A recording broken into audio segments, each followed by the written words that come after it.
This is the third installment on deriving the laws.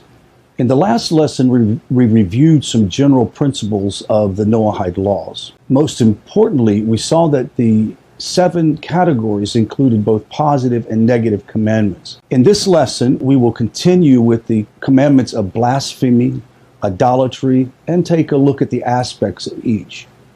First, blasphemy. This specific prohibition of blasphemy is called such for a lack of appropriate English term with which to translate the original Hebrew. In English, the word blasphemy is often used interchangeably with heresy. Alternatively, many use blasphemy to take the Lord's name in vain. However, neither of these uses convey the actual intent of the Hebrew prohibition.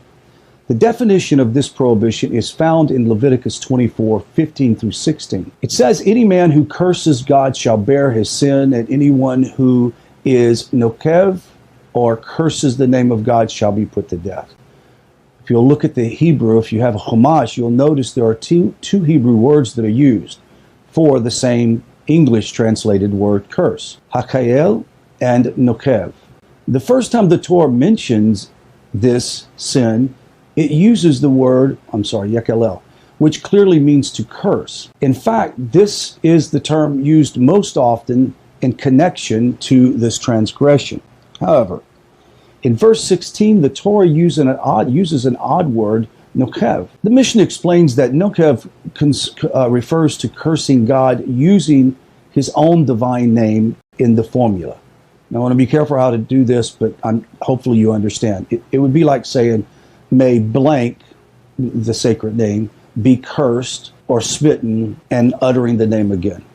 This is a specific definition of blasphemy, warranting the death penalty. The Talmud expands the scope of this prohibition to include all divine names or appellations of God's divine attributes. Now, numerous other prohibitions are included under the umbrella of blasphemy. These include not desecrating, destroying, or erasing the names of God, using God's name inappropriately, and many others. Let's examine the idea of belief in God and the Noahide. As it was noted in previous lessons, the 7 Noahide laws are enumerated according to their negative "thou shalt not" aspect, and nevertheless they contain many positive ones, "thou shalt" qualities. Rabbi Reuven Margolis, an eminent 20th century scholar, observes an important such nuance in Margolis Hayam, his masterful commentary on Tractate Sanhedrin, where most of the Noahide laws are discussed. It is astonishing that there is no mention here in the Sheva Mitzvot, or the 7 Noahide laws, of foremost principle, the fundamental of all fundamentals, belief in God. It is belief in God that must serve as a foundation for all mitzvahs and prohibitions, it states. It seems as though belief in God is subsumed in the category of blasphemy. That belief in God is required of Noahides, is iterated by many authorities. However, the proposition that it falls under the category of blasphemy is surprisingly. Wouldn't it make more sense for belief in God to be subsumed in the laws of idolatry? Rabbi Aaron Lichtenstein, in his book, The 7 Laws of Noah, asks the same question and offers a very good answer. He states, "The laws of idolatry regulate man's relationship with the physical world, keeping this world's meaning and value in perspective. However, the laws against blasphemy define the nature and boundaries of man's relationship with his Creator. Therefore, belief in God and all other elements in the man-God interaction are included under blasphemy." Interesting. Let's examine prayer. Prayer following this rule should therefore be included under blasphemy. However, is there an obligation for Noahides to pray? Rabbi Nissim Gaon implies such, writing, he states, "Not all of the 7 laws and their derivations require revelation. For example, the obligation to recognize God, to obey Him, and the obligation to serve Him, and all of which are rational and can logically be derived." The Hebrew term used, Rabbi Nissim, for serving God is avdo, usually refers to specifically to prayer. The mitzvah of prayer for Noahides is further implied by Isaiah 56:7, very familiar passage. My house shall be called a house of prayer for all nations. On the verse that I just quoted, Rashi notes this. Not all Israel alone, also Rabbi Shmuel ben Kofni Gaon in his exposition on the Noahide laws includes prayer as an obligation, as do many later authorities. Yet, even though a few later authorities do not reckon prayer as an actual obligation, nevertheless agree that it is proper that Noahides are rewarded for prayer. The study of Torah, being intrinsic to the man-God relationship, is also included under the rubric of blasphemy. By extension, the mitzvah to honor the Torah and its Torah scholars is important. Let's examine idolatry, a very important, poignant concept that must be understood by Noahides and Jews so that they can direct the non-Jew to a better, more authentic relationship with God. The prohibition of idolatry for both Jews and non-Jews contains many nuanced details explaining the distinction between idolatrous thoughts and idolatrous deeds.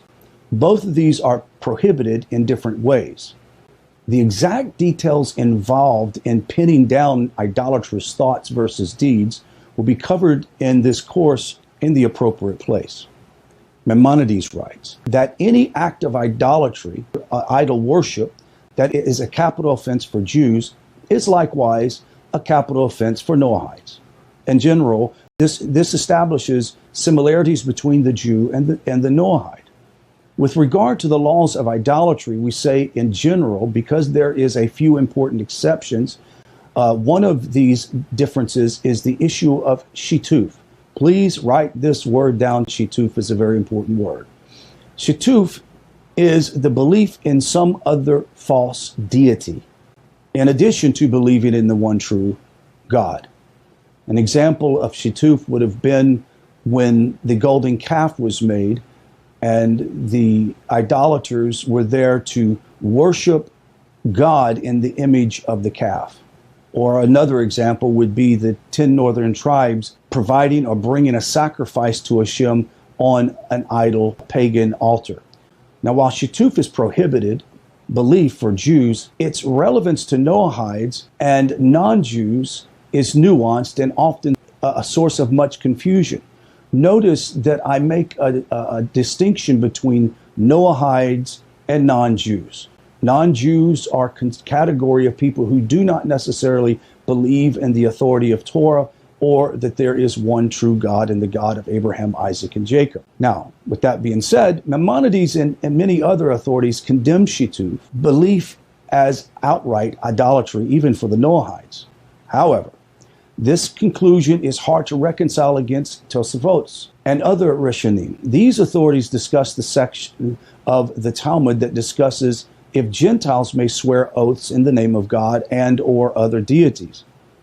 It is strongly implied that shituf is not a prohibition for non-Jews. The majority of later authorities conclude that shituf is permitted for non-Jews. Notice, permitted for non-Jews, not necessarily for Noahides. However, it is permitted only according to the very specific conditions. Number one, the Jewish Torah views non-Jews' belief in another God, in addition to the one true God, to be mistaken, meaning they are doing it out of misunderstanding. It is not a prohibition, but it is unrighteous, and one who does so, though not viewed as a sinner, is not considered a pious of the nation, and will not receive his full reward for observing the Noahide laws. Number two, shituf pertains only to the belief in a secondary divine being, not to worship of any other secondary god. Any expression of worship for the secondary deity is prohibited as idolatrous practice. Number three, it is only the belief in another god in addition to the one true God that is not punishable. A conflation of the true God with any other deity or the assigning of corporeality to the true one God creates issues.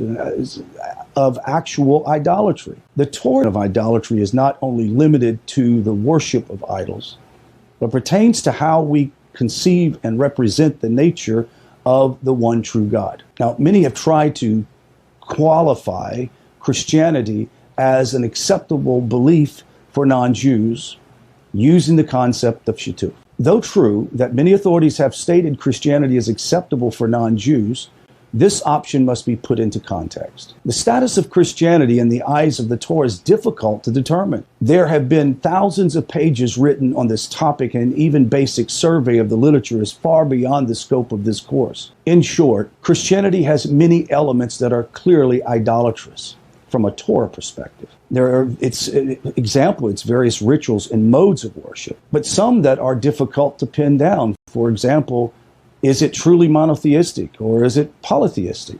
Its difficult status makes this classification doubtful and uncertain. Historically, Sephardic rabbis living in Muslim lands were free to rule stringently.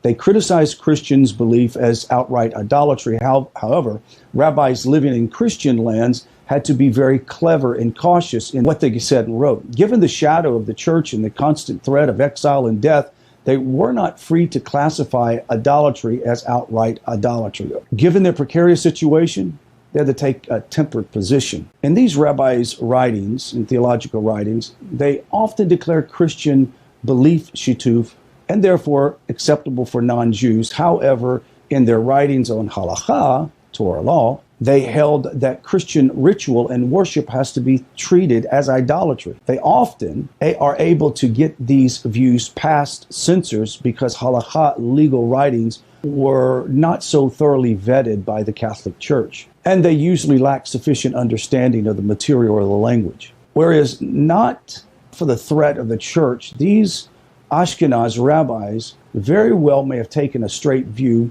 of their Sephardic co-religionists, and it's condemning Christianity as idolatry. Nevertheless, even if Christian belief is shituf, the practice of Christianity would remain idolatrous. The practical conclusion, for a number of reasons, is that Christianity is to be treated as absolute idolatry. Namely, it is not merely the worship of another secondary deity, but it is an idolatrous conception of God himself. Therefore, Christianity is to be treated as absolute idolatry for Noahides with both belief and practice. What is Islam? Islam is not idolatrous and rather has a strong theological resonance with Torah, thought and belief. From the perspective of the prohibition of idolatry, it is 100% monotheistic and acceptable belief system. However, Islam itself presents a very different problem altogether. Let's briefly talk about creating new religions. Both Jews and non-Jews are enjoined against the creation of new religions. One who creates a new religion is by default rejecting belief in the true God and Torah. Moses, the greatest prophet in history, and his authority. The Torah, containing both the Noahide and Jewish laws, were given to stand for all eternity. The Torah states that this in no fewer than 24 places. New religions denying the eternal authority of God and the Torah are not given legitimacy. These principles would apply equally to Christianity, Islam, Buddhism, and any other religion coming after the Torah, regardless of whether or not these religions observe all or part of the Noahide laws.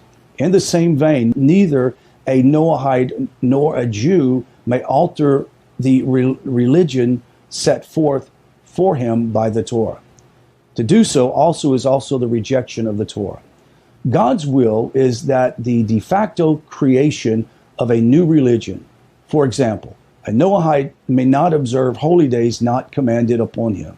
This would include such holidays as Sabbath and Passover. These days are commanded only to the Jewish people. Similarly, mitzvahs and tefillin and symbols are commanded only to the Jews and not to the Noahides. To observe them would constitute the creation of a new religion, and one would receive no reward in their observance.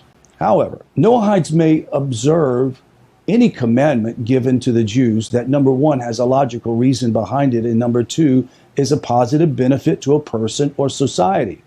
However, its intent cannot be to undertake the commandment solely because he believes it is a religious commandment to himself. If that were his understanding of the reason, he would be in error. And for this commandment is not only for the Jews and only for the Jews and not for Noahides. The furthermost authority on Jewish law in the 20th century, Rabbi Moshe Feinstein, implicitly wrote that a Noahide who decides to keep Torah commandments intended only for the Jews receives no reward or blessing for his actions. Now let me pause there to say this.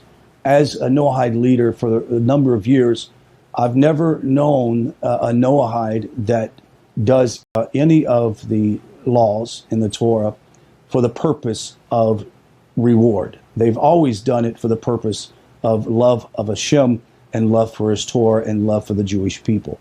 And so I want to make sure that any Jew that is concerned about that should not be concerned, because these people are not doing it for reward. Rather, and this is to continue on the concept, rather he transgressed by creating a new religion, as we can see. This does not preclude Noahide observance in any other mitzvot of the Torah. We will examine this issue in depth in the future on another lesson. To summarize, one cannot be a Christian, Noahide, because Christianity is idolatrous. In both beliefs and practices, Islam is a new post-Torah religion and therefore denies the eternality of the Torah. What is more, one cannot even be a Jew, Noahide. The Noahide path is not a way for non-Jews to participate in Jewish ritual or religion.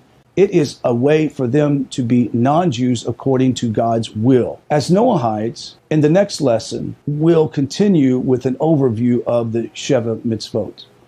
In conclusion, the section that states that a Noahide should not observe the certain holidays that were given or certain feast days that were given to the Jews must also remember to memorialize or to honor those specific days by studying material that contains information about how the Jews do it and why they do it is just as honorable. And without trying to imitate each one of these holidays, one can still honor these holidays with great spiritual elevation. This concludes this lesson, and we'll continue on next class. Shalom.